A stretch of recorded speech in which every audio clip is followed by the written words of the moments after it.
Hello and welcome to Beyond Words Presents. I'm your host, Deb Snyder. We have a very special seminar for you today.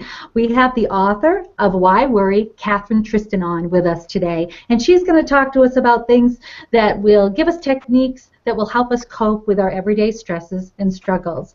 Now, Kathryn is a research scientist on the faculty of Washington University of Medicine. She has written or co-authored more than 250 articles in leading scientific or lay publications. She has spoken at international conferences, has many freelance articles, and appeared in publications such as Parade and Scientific American. She is a member of the Anxiety Disorders Association of America, the Association for Comprehensive Energy Psychology, and the American Association of Immunologists. She lives in St. Louis, Missouri. Kathryn, I welcome you. Thank you for joining us today. Thank you. It's my pleasure. Well, it is wonderful to have you, and I think this is something that we can all relate to: anxiety, stress, worry. Why do we worry so much? Well, the problem is we're always overthinking things, and there's a lot to worry about. Let's face it. You know, we've got a government that's shut down at the moment, maybe is going to be reopening, I hear. We have money issues. We have wars going on. We have our own personal struggles, family, health, as I said, money. So there is actually a lot to worry about, but it's how we worry that makes the difference. Well, I can see how it can be. We can find that fine line between what is productive and what is destructive. I know in my own life I find myself where I probably used to cope a little bit better maybe 5 or 10 years ago. I find that I'm sliding back a little bit and I'm worrying about things I shouldn't worry about at night. Now, tell me a little bit, what are some of the best ways people can deal with like average everyday worry? Well, the way to deal with it is to always remember to listen in on what you're thinking. Now, it doesn't mean that you pay attention to and act on everything that you're thinking, but when you're worried about something, it's as if something is inside of you that wants out and wants you to pay attention to.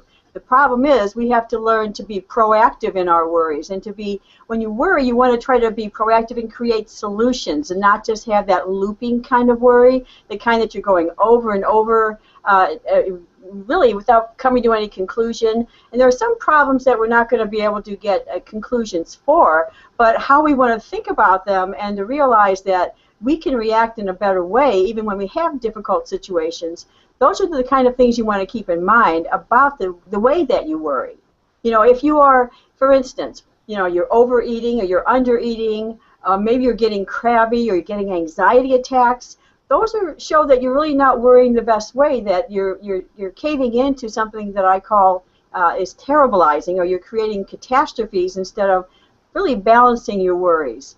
Sometimes you go to sleep, like you were referring to, maybe before you go to sleep at night, that's what you're thinking about. When you wake up, again, you're starting to worry and you're focusing on those worries. So it's going to come out one way or the other. And I have to tell you one little thing, and that is one time I was doing a book signing at a Barnes & Noble, and I had this big husky guy walk in and kind of lean over to me and say, I don't worry. I don't worry that much. And I thought, well, that's good. I wonder why he came over to the book signing. And then he leaned over again. He goes, but I wake up at night and I can't go back to sleep. Is that normal? And so, I talked to him about that. The things that we're thinking about are going to come out one way or the other. So I think one of the keys to learning about your worrying is to listen to it and to try to act on it before it acts on you without your desire. Well, and we're certainly learning that anxiety, stress, and worry can be detrimental to our health. We're learning that every day. I know, any one of us can relate to, queasy stomach and headaches. Now, you talk about in your book that you're writing this from the trenches. Tell us a little bit about your own experience with anxiety and worry, and what brought you to write this book in the first place.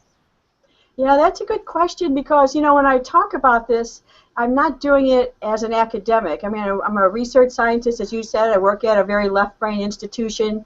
I study the immune system. But my problem was a little less than left brain. I had anxiety attacks. I was a big worrier. I for many years was going into the dark side in terms of over-worrying, over-stressing, without ever realizing what was going on.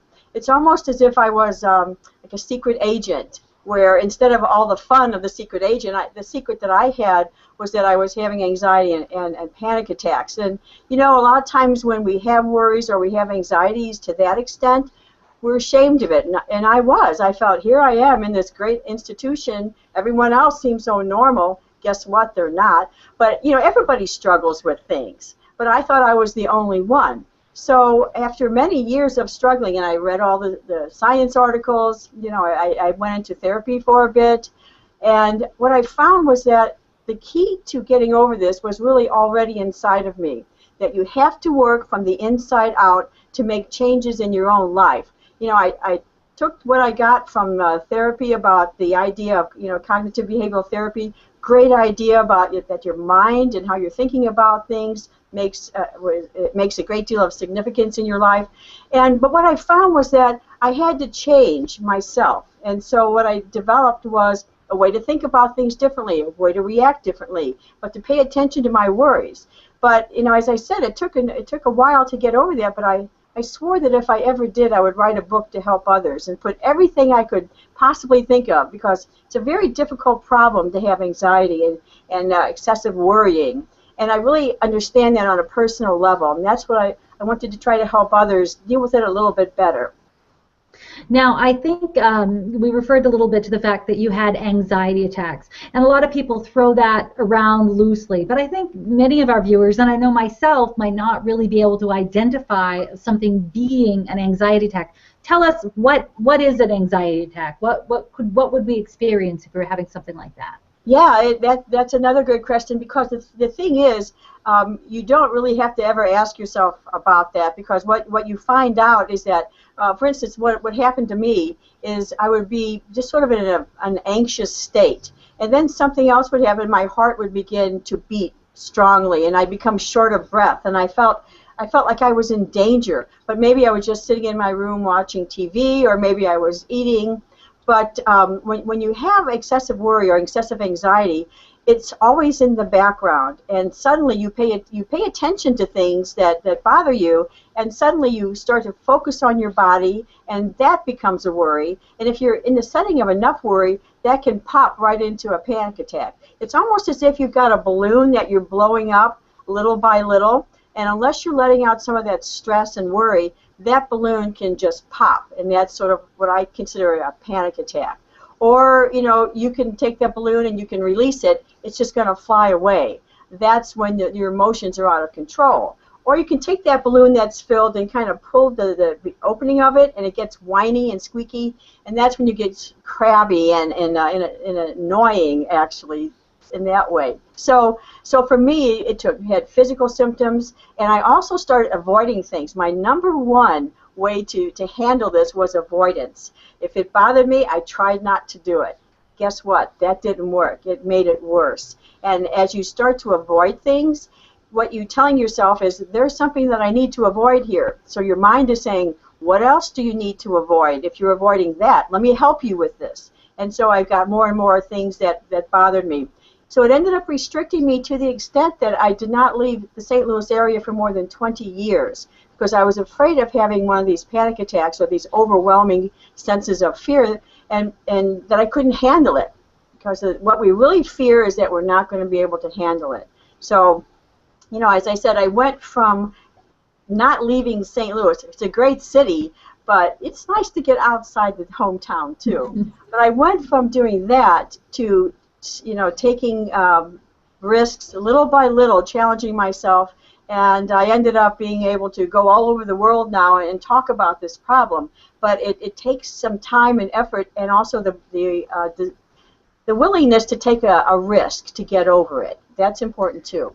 I love that story you share toward the beginning of your book, where you're talking about not being able to leave the town, but then you actually take your first flight when you're with a friend, and you can, you know, see yourself going up into the blue sky and the sun, you know, coming up through the fog. I thought it was really beautiful, because most of us can relate to something sort of paralyzing us in fear. We don't quite understand why it's doing that.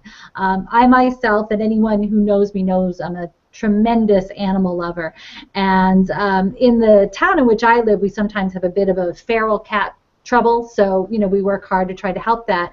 And I developed this anxiety and this worry about these cats being around my house and under my vehicle and all of that. And I didn't realize how my brain slowly was tricking me into now being worried about these things everywhere I went and everything I did. And I would be constantly popping the hood of my vehicle to check, And then that escalated to me almost wanting to tell the neighbor, don't forget to, pop your hood, don't forget to honk. And my friends and family, are so patient with me because I am such a tremendous animal lover. But I realized where I was starting to go down that slippery slope where my behavior was starting to be taken over by this concern and not in a constructive way. So I really appreciate the techniques that you highlight because they're helping me, right away. And that's the thing that I like about it is it's helping me right away with some things that can help me address this one simple issue. Now, you referred to at the beginning about the economy and the fact that the government is shut down right now, and just how do we handle a worry that is somewhat out of our control? Well, what you were just talking about, I love because it actually points out the fact that what we focus on expands. What you think about will expand, and that your thoughts will create your reality. That works for you, and that works against you. It works for you in the fact that if you're thinking good things and you're in a good mood, a lot of times you'll keep being in a good mood, and you'll see even more things that make you happy. But if you're worried and you're anxious, you're also going to see more things that make you anxious and more worried. And it's all part of, just to diverge just a little bit, it's all part of what I call the psychological immune system. Just like we have a biological immune system that's trying to protect us, you've got antibodies, you've got millions of killer proteins there. If a bug or bacteria enters your system, it's going to latch onto it in a lightning-like, in a very fierce way. Well, your psychological immune system is the same way, only it uses thoughts. And so if you give it a seed of a thought, it will expand on that to help you in case you need to hear other things that you want to avoid, or other things that might scare you. But it also tells you if good things are happening. So that's the problem. It's like thoughts coming to you constantly on a conveyor belt. You need to choose the ones that are helping you and let the ones that aren't helping you go right by. Sometimes I say to my mind, well, thank you for that thought, especially the negative ones. Thank you for that thought. Thank you for trying to protect me. But give me thoughts that help, because those aren't helping me. So I think to answer your question a little bit more, is like what we want to focus on is probably creating possibilities instead of things, terribilities or terribilizing. The media doesn't help, does it? No, the media doesn't help, but the media is responding to what we're watching, is the other side of the coin. So if you find yourself feeling fairly anxious and stressed and not in a good mood, my suggestion is to turn on something that makes you feel good. There's also plenty of things on television, on radio, on renting DVDs and movies, things that actually make you feel good. And it's not saying don't watch some of this, because we find it entertaining, and as long as we're kind of separate from it. But actually what we watch has an impact on us. So when we continually watch things that are negative, we actually will incorporate some of that into ourselves. But when we watch things that are positive, we also incorporate that. There are studies that show that if you watch an act, a positive act, that you actually have a positive response to that, like the endorphins or the serotonins, things like that. So if you even watch a good act, that impacts you. Obviously, if you are also the person who is doing some kind of good, you also have a good reaction. If you're the person receiving it, you also have, again, a positive response. So what we're seeing, what we're thinking, those things change our biochemistry, and it's for the better or for the worse. But we get to choose that. That's one of the other things I really liked is the fact that we do have We do have a choice, and that's very empowering. I want to remind viewers that this is Beyond Words Presents. I'm your host, Deb Snyder. We are talking today to Kathryn Tristan, who is the author of Why Worry. This is a part of a weekly online learning series to help you understand more about the work that we're doing and the different lessons that and lives our authors and filmmakers are living. Give you a little bit more of the story behind the story. Now, Kathryn, I want to talk a little bit about in the book you touch on 4 core concepts. Can you get into that a little bit for our viewers? Absolutely.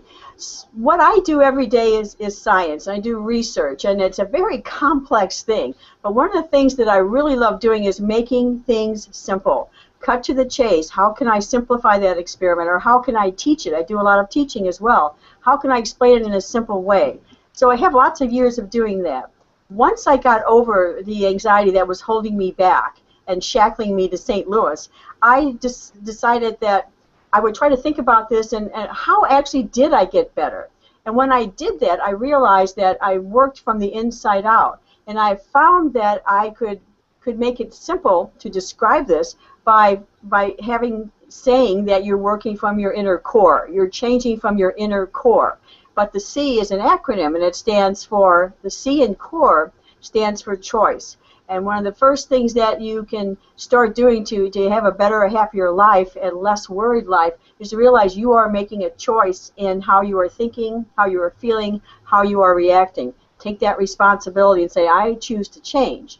And when you do realize that you have a choice, the C, you can now, on the O, change your outlook. You can change your outlook from blaming or feeling angry and not learning how to resolve that, about being guilty all the time. So once you realize you have a choice, you can choose to change your outlook for the better. But once you do, and if you really want to start getting better, the R in core stands for risk. Now that's not a word people with anxiety like to hear because we don't like risks because they're scary. But the thing is, once you start realizing that your power really is inside of you, that you can choose to make changes, then you start empowering yourself to take small risks at first, then make them bigger and bigger and bigger. Risk is really a big part of that. And if you tune up your car and you sit in that car and you're ready to go, unless you turn on that key and start moving, you're not going anywhere. So risk is the part that is empowering because now you're going to say, what gives me passion that I've been holding back on? What do I want to do with my life that I haven't been doing? Let me do that now. So that's the risk. And the last part of core is E, and that's for embracing the spiritual side of you, embracing your inner connection to your faith or to what you feel enlivens and is your inner spirit. So the connection goes from realizing you want to make choices, making better choices, getting out there and doing something you really want to do, and then being open up to possibilities and connection to higher sources of help and also higher sources of looking down upon your challenges in a different way. I think that's a wonderful way of putting it, Kathryn. And people, that's an easy thing for someone to ask themselves when they're starting to feel that creeping up on them. Am I operating from my core? And then to go through those steps that you give us. So I really like how you do that. I know I have seen in my own friends and clients the benefits of risk taking because you're like, I can do it. I've always been one of those people that could talk to anybody and any number of people, and I've never quite been able to relate to like stage fright or something like. My own son is not comfortable speaking, in front of crowds. But boy, whenever he did, he'd be so proud of himself, and I was so proud of him because he took that chance, did it, and of course did really, really well. So it's nice when we can push ourselves through the anxiety. Now, tell me a little bit. What do you think some of the best ways people could deal with worry that crops up? Say something happens to someone we care about. We hear there's bad health news on the horizon. We don't know what's going on. How would you recommend someone deal with that? Well, I can tell you one thing, and I use this in my own life. And I see a little that you're stalled at the moment, but hopefully you won't be stalled, then I'm not also. So I'm just going to talk as if there was no technical issue here.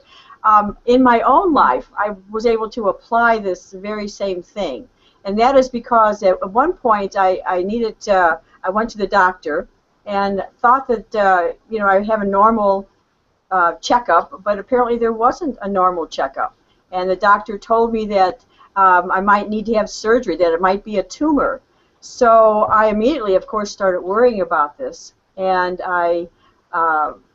even though I'm the person who wrote this book, this was a significant potential problem. So what I ended up doing was getting the best medical help that I could get. I ended up seeing another doctor. And all the time, I also reminded myself that I was healthy and that I would put my fate in the best possible hands that I could. So eventually what happened is that I saw the final doctor, and they all agreed, you need surgery. We don't know if this is a tumor. We don't know if this is cancer. So what I did all during that time was I had a little sheet of paper that I put on my counter. And on that counter it said present moment living. What that reminded me to do was to stay in the present moment and not to go into the over and done past, into this potentially scary future. So what the bottom line was for me was to take my own medicine. And what I did was learn to focus on now I'm okay. At the moment I'm just fine. And if you stay in the present moment, that is one of the best things that you can do to help yourself. Well, I hope you can hear me, Kathryn. Can you hear me? Yes, you're frozen. Okay, good. Well, people can know that I'm actually alive and well here in my office in Maine, whether or not I'm doing the robot on their screen. So I'm very much participating with you. So I appreciate that reflection, and hopefully you can hear me just fine, and we can continue this discussion. So that is the blessing and burden of a live program, is still working out the glitches. So hopefully. Perfect. That's one of the principles of the book. Yeah, that's right. That's right. So we're just going to kind of keep on moving on. So so now tell me a little bit about throughout the book you run the full gamut of what can be done for mind, body, spiritual solutions. Of those three, what do you think is the most practical? Well, most people want to go with the mind a lot of the times, and that's because we want to just change our minds and we focus on what we're only thinking about. Now, I'm a big proponent. I've just spent a lot of time talking about, what you think about expands and what you think about will create your reality. But the thing is that you really need a mix of mind, body, and spirit. If you are feeling anxiety, your body already knows it. Your heart's beating, it's pumping out biochemicals, stressful biochemicals. Our response to stress is well orchestrated over millions of years. So your body is something you have to deal with. So if you're having a lot of stress, you're having a lot of worry, it's having biochemical changes. You need to move. You need to work out or walk or touch, go out and walk barefoot if you can in nature. Get some energy from the ground up. You need to deal with your body, your mind. I have lots of tools in the book that talk about, how to think about things differently, how to think about things better, even in the midst of the worst possible catastrophe that you might be dealing with. So the mind is important, the body is important. Spirit, your connection to your faith is just as important as your connection to your brain, because that is what helps you look at things from a higher perspective, what keeps you energized despite whatever is happening in your life. And coming back and bouncing back spiritually is one of the best things you can do, because you can't necessarily change what is going to happen to you. You can't predict what's going to happen to you. I certainly couldn't with the surgery that I had. By the way, it was benign and I had no problems after that. So I was very grateful, but I had to wake up from that surgery. Is it cancer or is it not?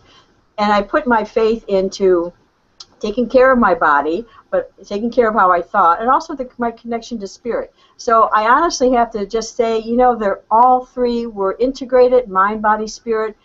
All three of those are just as important to focus on. It takes three to get you into a more holistic state of wellness. That's what you want. Oh, that's an excellent point. Thank you so much. Now, we actually have a question coming in from a viewer. Rachel wants to know, how do you handle uncertainty or the unknown when it becomes such a point of worry and stress? And you ask yourself the question, what can I do about it? First thing you have to say, what can I do about it? Sometimes there are unknowns that you can find out more information about. Are you trying to get a job, for instance, in a certain area? You can look to see, what's the outlook for jobs in that area. Maybe you want romance in your life and you're not able to do that. You might look to see, how are the people dealing with this? What about online dating? Is it good or bad? And so one of the things is to actually just do some research on what you can do about it. But then you also have to recognize there are things that you can't do, and you have to be open to other possibilities than the one that you are expecting or demanding. I know once I went to a grocery store. I'll just give you a little story about that. Went to a grocery store, and I saw this gal coming out, very unsteady. I thought maybe she had some kind of physical disability, and maybe I should go over to help her. And I couldn't get there in time, and so by the time I got out of my car, she had already put her groceries in her car and put the cart back, and she started to drive away. And then as I looked, I noticed her license plate, and what her license plate said was, "Can do." So here's a person who's dealing with much more than I will deal with for most of the year on a daily basis. But what is she focusing on? What she can do. The other thing that you can do, aside from what can I do about it, is just try to be grateful for what you do have. Because when you learn to focus on what you have to be grateful for, more of that can come into your life. I know it's a little bit of a platitude, but you know why it's a platitude? Because it's right, and it's real, and it works. So even though you've got worries and outcomes, try to stay in a positive frame of mind, create positive possibilities. You're more than likely to happen. I don't know if you know it, but 85% of what we worry about never happens. 85%. But another study showed that even when bad things do happen, 80% of people say they handled it better than they thought they would. So I would just tell Rachel to, try to keep in a positive mind frame, find out what you can about the problem, be open to many possibilities for answers, and just keep plugging away and do the best you can. Oh, I think that's a wonderful response. Do you hear me okay, Kathryn? What's that? Do you hear me all right? Yes. You're a Okay, little good. fuzzy, but I can hear you. Yeah, I had to switch cameras a little bit to make sure we could try to get back into frame. So something's going on with my fancy camera, so I It's a gotta good get symbol. Life is not perfect. We want it to be perfect. We want this broadcast to be perfect. But if it's not, we're going to get through it anyway. And you know what? We got some good information for everybody to hear. That's what counts. That's right. Well, I figured, why worry? I'm with Kathryn Tristan, so there's no need for me to worry. We're in the right zone here. Right. So now I want to talk a little bit more about why you feel taking risks can help us most of all. Why do most of us not want to take risks, and how will taking risks actually help us move forward? Taking risk is one of the most empowering things you can do, but it's also one of the most scary things you will do, and that is the eternal balance. And it's taking the risk that will move you forward. If you think about it, say you're passionate about, you want to start your own business, but boy, is this a bad economy to do that. Well, guess what? There are lots of people who are starting businesses who do succeed too, but it's a risk. And in order to follow your passions, the things that make you happy, you have to learn to listen to your inner intuition as well. Like maybe it's not the right time to start that business or to start as big as you think. Maybe it's the time to start something a little smaller.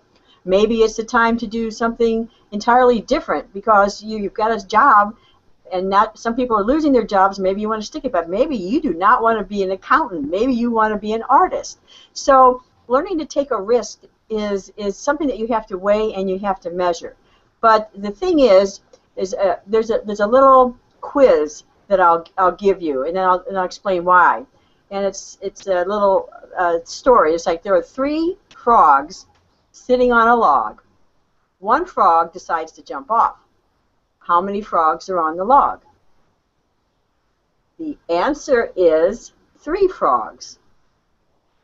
Deciding is not doing. One frog decides to jump off. We didn't say he jumped off, right? So the thing is, when you want to take a risk, you have to decide what you need to do first. And you can get looping in your decision making, and it's never the perfect set of circumstances, but you also have to learn to work from the inside out. And frankly, if I have a big problem, I'm going to ask for all the help I can get. I talk to people. I talk to my spirit. I talk to my spirit guides. I talk to the angels. Anybody who's going to listen to me, I'm out there, check it out. And so, you know, depending on your belief systems, ask for what you want is very important. Ask for help, very important. Get the best possible sources to answer your question, and then learn to take the risk. But you also don't have to take the plunge. When I was trying to get over anxiety, I went little by little. At first I started driving away from St. Louis, little by little, but I brought water, I brought things to eat, and I was envisioning that I could do this. Envisioning, visualizing, saying positive statements is a good way to set the stage and to create the reality that you want. Take it a little at a time. Then I decided to take a plane flight to Chicago. Well, you can get on the plane, but you can't change your mind after that, right? So anyway, I was at a point where I thought that I could do that.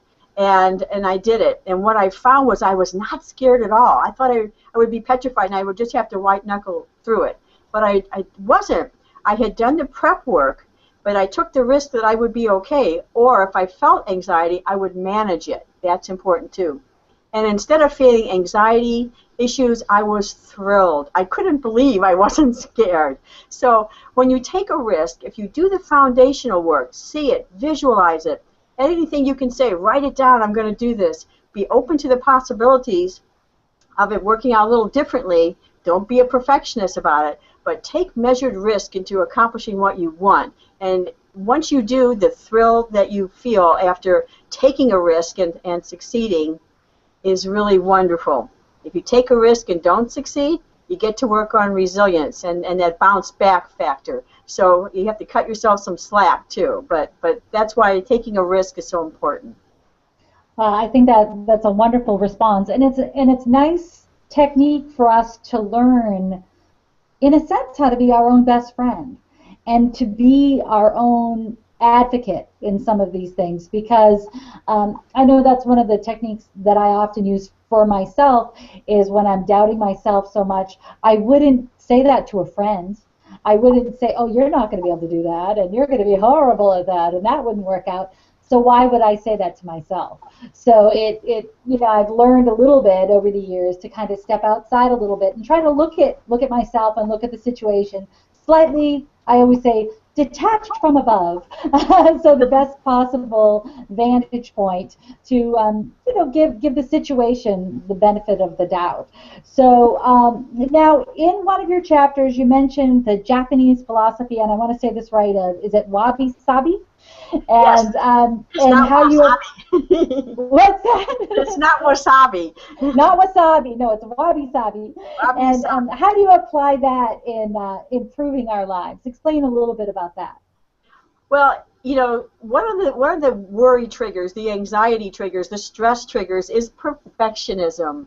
It's got to be right. It's got to be our way. But it's if you want it done right, you do it yourself, right? Well, guess what? You also can mangle your own sense of comfort and peacefulness when you try to be the perfectionist. I understand that, and a lot of times things have to be done in a certain way. We're not talking about being shabby here, but wabi sabi is a Japanese philosophy of imperfection, that there is beauty in imperfection. And what this refers to is, I mean, even if you look at antiques or you look at things that we make furniture that are weathered and distressed, is that what it's called? And so we find beauty in that. But wabi sabi is from the Buddhist philosophy that there is simple beauty in the transient nature of the imperfect nature of life, and even there's a museum in Japan, and it has a wabi sabi section, and on that section is a bright light that shines down on this vase.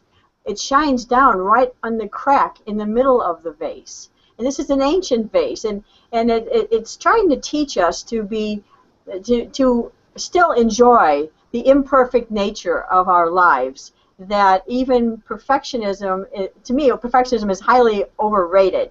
Is that it's the imperfect things that sometimes we laugh about that give us memories. You try to do your best, but you release from the need for it to be as you demand, instead of allowing it to be the way it is. Life is going to change. You can't change that. Life is going to throw you some things to break your windows or to crack your vases. And you have to learn to just sit back and sometimes just appreciate what is right about your life, and allow some of the imperfection to be in your life without fretting about it too much. I think that can be powerful. I work a lot with families with disabilities, and it's amazing the number of little sages that come out of these, families with children with disabilities, for example. The children learn very, very young that they're still perfect even though they're imperfect, and oftentimes because they're not attached to how something should be in perfection, because they know, compared to an athlete, for example, they're not going to measure up to running as fast. They allow the rest of themselves to blossom, their creativity, their intellect. I am so encouraged by the many people I've met worldwide that you can tell they kind of conquered that early on. They don't worry about perfection because they know they're already perfect in whatever form they're in. So that level of acceptance, and it certainly has schooled me, over time. I look back to my younger years, and I think a lot of young people and students in middle school, high school, college, they set themselves up almost for failure and extra worry because they think they need to achieve only a certain grade or a certain level on a test. Do you think it's harder to be a young person nowadays? Do you think young people have more worries than we did maybe 50 years ago? Yes, and you know why? I can tell you is that there's some new studies out there that show students, for instance, they did a national study. UCLA did a study of 200,000 incoming college freshmen. It showed all-time lows in mental and emotional well-being. Now, they've been doing these studies for 25 years, and actually it's a downward trend. Each year has been lower than the next. And what this tells me is that we're stressing out as a society, but we're foisting that also on younger and younger members of our society, our kids, our college students, and then younger than that. And the question is what we can do about it, because I think we are focusing too much on not listening to our inner selves. We're focusing on the external things, and the college students in particular are focusing on, it's got to be this way, it's got to be perfect. If I don't, I won't get a job. If I don't ace this test, I won't I won't pass, I'll have a B, I won't get into grad school, I'll never get a job. So we're in this loop of worse than thoughts. And so again, it's the idea of terribilizing. And without having an intervention and teaching kids at a younger and younger age to pay attention to your mind, pay attention to those thoughts that are trying to take you down down the street of doom and gloom, and learn to challenge those thoughts. But also you need to get productive ways of dealing with stress. And let's face it, we're kind of an E society. I say, one of the stress busters I recommend is take an e-break. That's a little hard to do, because if I leave my cell phone at home, I'm probably going to turn around and go get it. But the thing is, it depends on how far away I am when I realize I forgot it. But it feels weird not to have it. But one of the things that students need to do is to learn to deal with their stresses, because other studies show how you deal with it now in 10 years is how you're going to deal with it in 10 years. Unless you start making changes at a younger age. I think our schools now should be teaching stress management at an earlier age. Pay attention to your thoughts, project out there, be grateful, and learn to cut yourself some slack. So it's a significant problem, and it tends to be getting worse, and I hope we can change that. I think that's what's so compelling about your teachings, Kathryn, is that right from the start you're letting us all know that it is from the inside out. It is our own responsibility, and raising our children with that understanding right from the get-go is empowering to them even at 3, 4, 5 years old, because kids do worry. We would like to think that they don't, but they do, and they certainly have stressors, and everyone reacts to stressors in a different way. So although it's wonderful to hear when you hear of schools that offer yoga or meditation and things, it really is a responsibility right in our own homes to start instilling those, even by example, to our children of how we can learn, again, inside out, to cope with these things. Now, I want to take a slight break from our conversation to talk with our viewers. Now, again, you are watching us here on Beyond Words Presents. My name is Deb Snyder, and our guest today is Kathryn Tristan, the author of Why Worry. Now, Kathryn brought with her a Why Worry bundle, and I want to go over that a little bit. And maybe, Kathryn, you can talk to me a little bit about each of these components. Now, every one of our guests on Beyond Words Presents brings a unique offer to our viewers that you can't access anywhere else. So this is kind of the added little offering for being able to join us. Now, Kathryn's bundle, I'm going to go ahead and list them first, then we can talk a little bit about it, Kathryn, if you don't mind. So this particular bundle is comprises quite a few components. We have a 22-minute video on the secrets to a stressless living. Ooh, say that 5 times fast. Come on. I'm not going to worry about it. Doesn't have to be perfect, remember. Oh, good. This is the theory of today. 14 original piano solos from A Hug Around the Heart, which is available as a digital download. A 27-page PDF, How to Harness the Power of Your Psychological Immune System, and also a 24-page PDF on tapping for health. So now the other compelling piece that she offers here is a small group Google Hangout that's a Q&A where you and your group has a nice sit-down time with Kathryn. You get to actually ask questions. So, and then also a private 30-minute coaching call. So if you're having issues with worry and anxiety, you get to have this lovely expert all to yourself for a private call. So, and of course, a copy of the book Why Worry. So all of these things are offered in a Why Worry bundle for only $97. So thank you, Kathryn. We appreciate your generosity and bringing these things forth to our viewers. Now, I want to ask, tell me a little bit about this Hug Around Your Heart. That, of course, the piano piece, that stuck right out to me. This is a good story. I'm offering this because actually my mother composed it a number of years ago.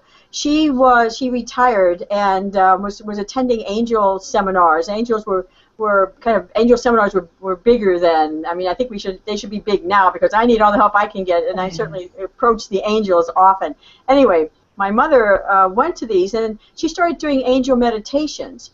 And what happened to her is that she started hearing melodies. And I mean, she's the far away from a lunatic as you can imagine. She raised 5 kids alone. She's pretty much salt of the earth type. Anyway, she started hearing this music, and so she went to the piano and started playing it. And what she would hear would be the sounds of the angels that she thought, like for instance, from Michael.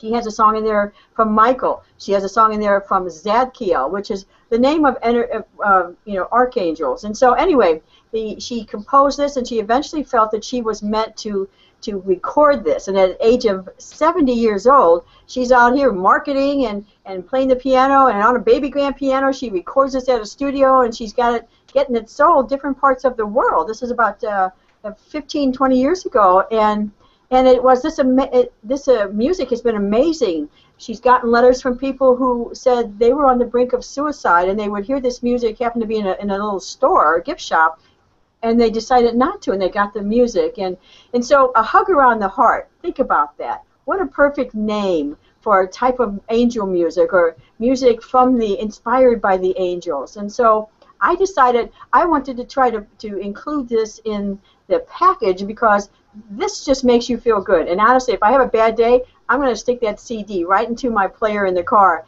and my mentality changes. I don't know why. So I wanted to include that as part of the package because this is a music that is not only relaxing, but it's inspired by the angels. And how cool is that?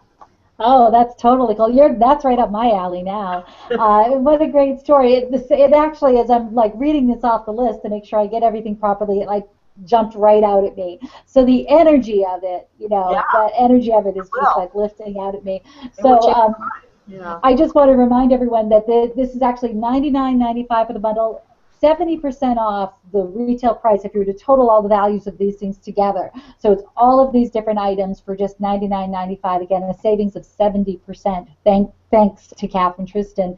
Now, Kathryn, what normally happens in a coaching call? Someone has 30 minutes with you. You work on a particular problem. How does something like that work? It can work in a lot of different ways. If someone has a particular problem that they're dealing with and they just are at their wits' end, try to help them. I don't have the answers. It's not like a wizard thing, but I try to draw out from them better ways of reacting, or what other ways to think about it. What other kinds of solutions could you come up with? So some people struggle. You're looping in, and you just need someone who's on the outside to maybe give you some encouragement. Other times you wanna try something, but maybe you're too afraid to do that, and so then we talk about that.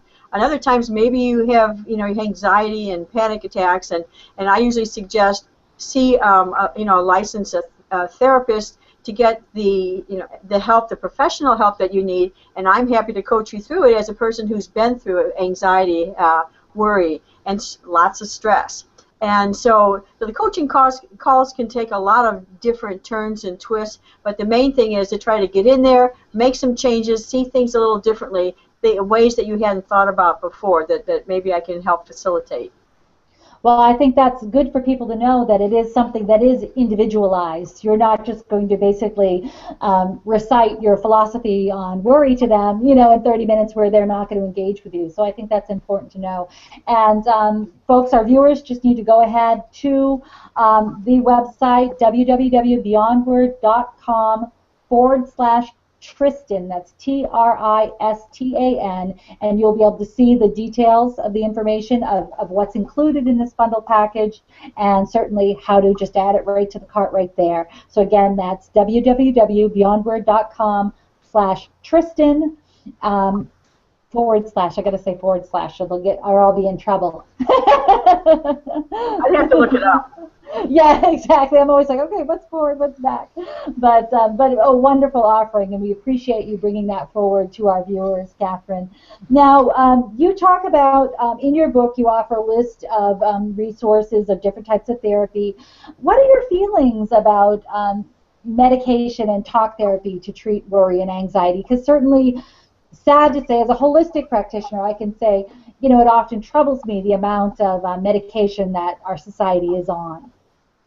Yeah, it wouldn't be my first choice, but there's a delicate balance here. Is that companies spend billions of dollars trying to get the right medication for the right patient, and unfortunately, the list of side effects is often quite severe. But they can be of help to sort of get you in a mind frame where you can make changes, but they can also harm you. So there's a delicate balance. For instance, I think antidepressants, only 1 in 3 works, and you have to have increasing doses for up to 3 months to see, does this one work at all. In the meantime, you may be having the same problem that you're trying to avoid, which is maybe panic attacks or things like this. And so, I'd love it to be a perfect mix, but the problem is it isn't always. And I also know people, I've had people write to me say, I was on this medication and I went off of it because I think I'm in a stronger position now, and then started having problems. Well, they came off too quickly. And she said, I'd rather go back on it because I don't want to deal with this. I'd rather be just taking the medication. But the other side of the coin is sometimes you've got your altered brain biochemistry so altered that maybe that will help you restore an even balance so that you can do the inner work. The problem is it's not a quick fix. If you want to, it's sort of like putting a Band-Aid on it. A lot of people don't have time. You go to the doctor writes a prescription, and then you think that is the fix. And it doesn't help solve the reason that you got the anxiety or the depression or the panic or the anxiety first. Doesn't solve the problem. It's a quick fix.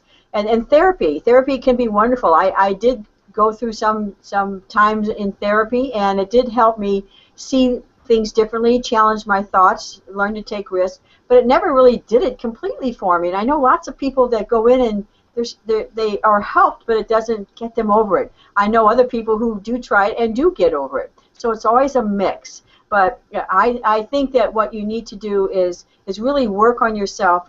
Take this as a supplement briefly if you have to, but really do the inner work that's going to help create a more lasting recovery. I think that's excellent advice. When I talk about in my own book how there was a period of time when I was on antidepressants after the birth of my daughter, who was born with a profound disability, and I just was having a hard time coping and having a hard time with just real dramatic thoughts. And so I kind of give credit to, at the time, that brief time working with my doctor and with therapists, that it did help me get back to my baseline. So I think that there is room in this world for all things, as long as there's that long-term picture. Because ultimately, what ended up helping me most of all was connecting with my sacred center, and that didn't have anything to do, with any kind of pill. But that's what I was able to find that once I stopped, letting my brain go nuts. So I think everyone should find their own individual, again, working with a therapist, working with their medical doctor and their coach, whatever they feel comfortable with, to find the proper solution, because it's all so individual. To judge anyone's situation as right or wrong, we would, of course, never do that, because we know that every situation is different. Now, we have some more questions from viewers. So one of our viewers wants to know, is there a difference between how women worry and how men worry? Oh, that's an interesting question. Yeah, it is, and yes, there is a difference. A lot of times, the statistics show that women have twice the rate of anxiety and panic attacks that men do, or else we just own up to it. And so, but women do tend to be maybe feeling more emotional, or own up to it, that we do have these things, and they're good for us. I mean, that's why we're also loving and empathetic and things like that. And men, unfortunately, sometimes are pushed into a little box. You're not supposed to show your emotions, or it's not you're not masculine. And so, however it happens, women may tend to be upset and be sleepless or whiny. Men may take a drink, or there's substance abuse on both sides. So men can be different than women. But as I mentioned early on in the broadcast, the guy who came up to me and said, I don't really worry at one of my book signings. Then he leans over and says, but I wake up at night and I can't sleep. Is that normal? So there are differences, personality types difference. There are men-women differences. Your brain actually is wired differently.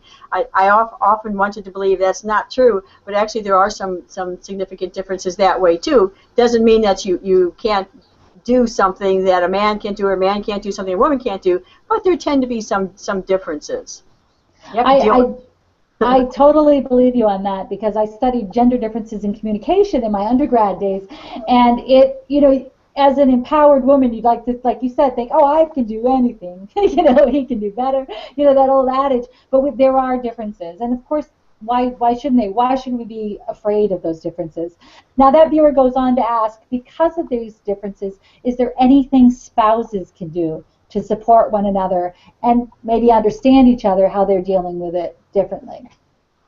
Yeah, and I think one of the things, depending on which way you're going here, is try to be more open to what they're dealing with without pulling it out of them, making them get better by your methods or by your desires. Try to open up the portals of conversation a little bit. Like, instead of saying, why are you so worried? Just say, you seem a little off today. Are you feeling okay? Or ways that you aren't challenging them that they have to reply. If you're having a conversation and they're describing something, don't try to fix it for them. Maybe just be the listener, or reflect back to them what they say. I'm feeling really, really worried at work. I'm not sure I'm going to get laid off. And so you could say, oh, so you're concerned you might be laid off, as opposed to, well, if you are, we'll do this. So sometimes just a quiet ear. Let them open up. Let them talk. Don't try to fix it. I mean, if you have some good ideas, it's hard not to kind of offer them. But I've learned as a mom, don't try to fix my kids and tell them, that it tells them you're not really capable of coming up with a solution, because I need to tell you what to do. because I am the one who is capable. So try to be empathetic, open up, also encourage them maybe to talk to someone professionally if it's at that point. Encourage them to work out, to get outside of themselves, maybe to eat better. So I think encouragement, open support, and having a better ear, those kinds of things can help. That's a loving thing to do. That would help. I think that's an excellent point, and I've been with my husband 25 years, and we're different. We're very different, and we joke, I'm a Pisces, he's a Leo, all the different ways we're alike and we're different. But it's taken us a lot of time and a lot of experience together to realize we just handle things differently. We approach things differently, and the really cool thing that has happened over the years is we now rely on each other to approach it in our individual ways to better the partnership and help our family instead of trying to, because even though I'd never see some of the things the way he does, I'm thankful he does now because it's a different way of looking at it. And I probably didn't think that way the first couple of years we were together, but it is nice to know that we all have our own perceptions and healing tools we can bring to a relationship.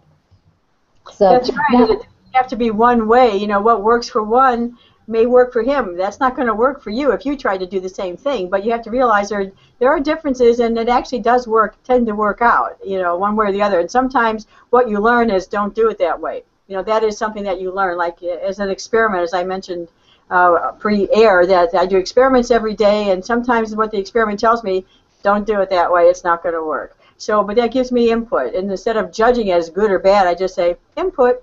So, you can approach things that way as well. excellent. Now, Kathryn, we only have a few minutes left.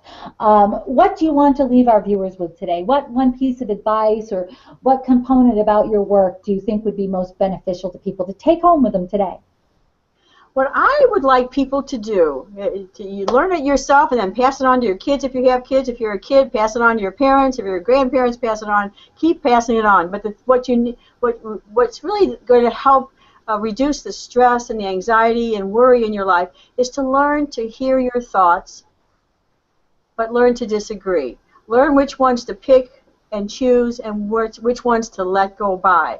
If you don't tune in with kind of a distant ear, you're not going to be able to change that. You're going to stay on autopilot. And your autopilot comes from your experiences, from what people told you, which could be wrong, oftentimes is bad programming, and your life experiences and training. So learn to challenge what you're hearing. Learn to challenge the negative side, and instead try to replace it with something a little more positive. Learn to focus on the present moment. That is so important. We're always in the future or in the past. Focus on the present moment. And also learn to breathe. Do a breathing check during the day. Am I breathing up here? Nice, smooth, my nice, smooth, deep breathing. So try to remain in a positive frame. Challenge your thoughts. Be kind to your body. And just try to see things from a different perspective than the one that's bringing you down. You feel bad about something, it means you need to change your thoughts because those aren't the thoughts that are helping you. Well, thank you. I think those are very positive, powerful lessons that people can take from today. It is our goal in these online learning sessions to be able to give you, the viewer, some insight into the work of our authors and filmmakers. Now, again, Kathryn Tristan is the author of Why Worry, and I invite you to go to beyondword.com/Tristan to look at the offering that she's brought with her today, so you can take a look at the different things we talked about, the different audio downloads, the different PDF files, of course her book, and access to individualized coaching with Kathryn. Kathryn, I appreciate you so much joining us today, and I hope we have you back. So you got to get writing on another book or something, because this has been great, and hopefully we can have you back, because I think that these types of lessons and how you put it forth is very, very helpful to people, because it's nice to be able to empower people in the everyday to better themselves. Now, we join you on Beyond Words Presents has a weekly Google Hangout, and next week we'll be back with our own forgiveness expert, Mary Haynes Greco. She'll be discussing her 2 books, The New Kitchen Mystic and Unconditional Forgiveness. So again, join us every Wednesday live, or you can listen to us afterwards on replay, but we are at 4 p.m. Eastern Standard Time or 1 p.m. Pacific. Again, my name is Deb Snyder. I'm your host of Beyond Words Presents, and we'll see you next week.